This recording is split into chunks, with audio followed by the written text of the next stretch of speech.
आप देख रहे हैं संविधान और कानून SK लाइव न्यूज। मुजफ्फरपुर में सदर अस्पताल रोड स्थित संघ भवन में बिहार राज्य अराजपत्रित कर्मचारी महासंघ गोप गुट की जिला इकाई द्वारा एक दिवसीय जिला स्तरीय कन्वेंशन आयोजित किया गया।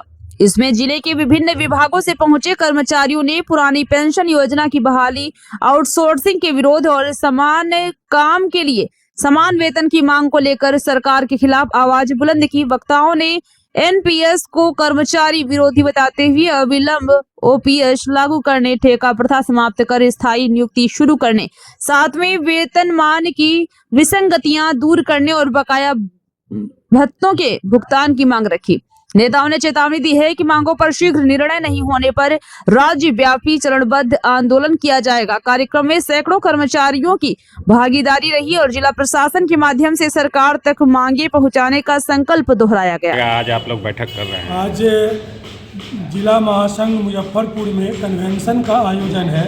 यह कन्वेंशन का आयोजन बिहार राज्य अराजपत्रित कर्मचारी महासंघ के राज्य कार्यकारिणी में लिए गए निर्णय के आलोक में है। यह मुख्य रूप से जो सरकार के द्वारा पिछले दरवाजे से कहा जाए कि 4 श्रम कोड को लागू करने का काम किया गया है, जिसके विरोध में है। इससे हम अपने कर्मचारियों, मजदूरों, किसानों के बीच में यह जागरूकता पैदा करने के लिए यह कन्वेंशन कर रहे हैं कि यह कर्मचारी के विरोध में ही नहीं, यह किसानों और श्रमिकों के विरोध में भी यह कानून लाया गया है। इसमें सर्वप्रथम जो हम अपनी मांगों को रख सकते हैं, जो हमारा संवैधानिक अधिकार है, उस अधिकार को कहीं ना कहीं सरकार इस कानून के माध्यम से छीनने का प्रयास कर रही है। पहले हम 14 दिन का नोटिस दे करके हड़ताल पर जा सकते थे, अपनी मांगों को रख सकते थे, लेकिन सरकार ने उसको 60 दिन की समय सीमा में बांधा है।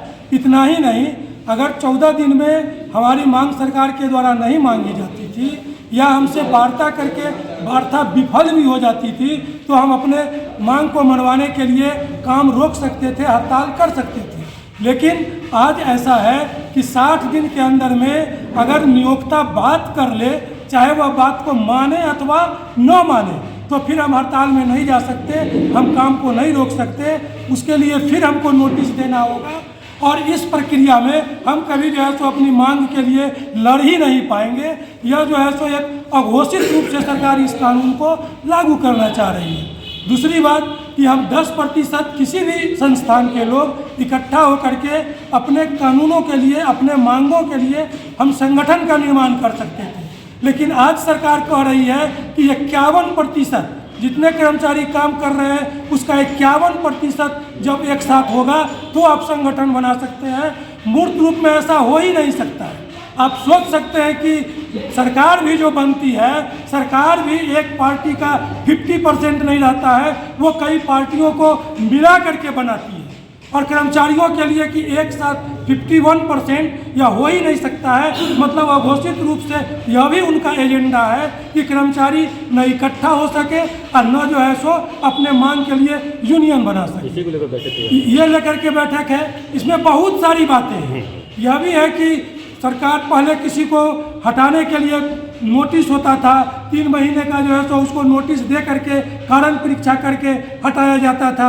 आज सरकार नियम लागू कर रही है कि 300 तक कर्मी जहां कार्यरत है वहां नोटिस की आवश्यकता नहीं है। वह जो है सो एक सूचना जो है तो 15 दिन पहले दे करके काम से हटा देगा। मतलब हायर एंड फायर जो प्राइवेट कंपनियों में होता है उसको और सख्ती से लागू कर रही है।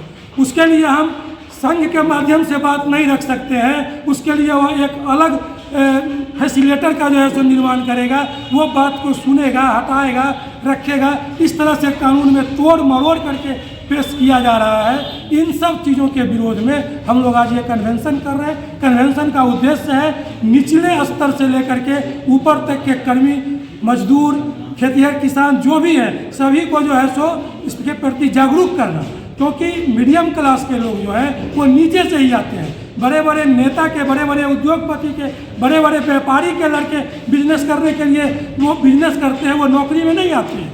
नौकरी करने के लिए मजदूर का बेटा, किसान का बेटा, खेती करने वाले लोग का बेटा, खेत में जो मजदूरी करते हैं उनका बेटा, सामान्य जो कर्मचारी है उनका बेटा यही नौकरी करने जाता है। और ये श्रम कानून इन्हीं पर ज़बरदस्ती थोपा जा रहा है। आप कह सकते हैं कि 90% आबादी को इस श्रम कानून से प्रभावित किया जा रहा है, मात्र मुट्ठी भर लोगों को सुविधा पहुंचाने के। क्या परिचय हुआ?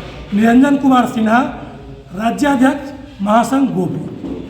खबरों के लेटेस्ट अपडेट के लिए इसी तरह हमारे साथ जुड़े रहें और इस वीडियो को ज्यादा से ज्यादा शेयर करें।